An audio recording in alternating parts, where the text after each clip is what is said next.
questions should endometrial cancer patients ask their doctor about a potential trial? I think the two important things to ask are, what is the structure? What am I actually going to get? Or what could I get depending on how many of those arms exist on the trial? Would the doctor know that specific information though? It's a good question, actually. So generally speaking, most of us as physicians, in order to offer a trial to you, we have a sort of overarching structure of that clinical trial.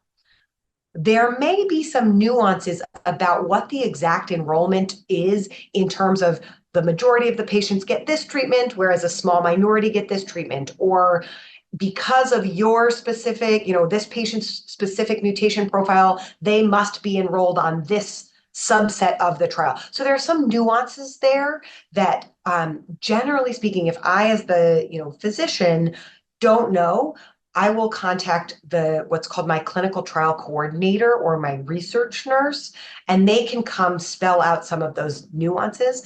But if your doctor's recommending a trial to you, they generally will know what is the overarching goal and what is the overarching treatment being tested. How can patients learn more about clinical trials? So there are a lot of resources online. To some extent, it can be really overwhelming for patients to try and tease out, am I a candidate? Would I be eligible for a trial or this trial? Is this trial available at my institution? So what I would say, first and foremost, ask your physician. I think that your physician is your advocate in this and your partner in your cancer care. And I think that certainly I and all of us as physicians feel really strongly that we can help you weigh those different options as you see them, and as we learn about them.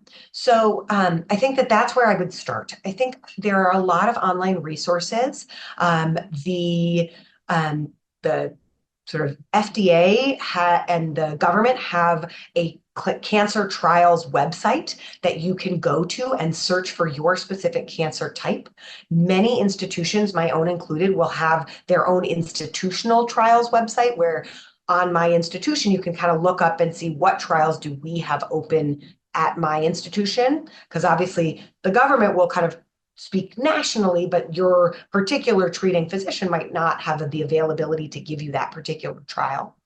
And then I also will say, I think patient support groups are an incredible opportunity to understand what others have been going through and what treatments have been offered. And that can be a really helpful resource as well, to get hooked into as a patient is, trying to tease all this out.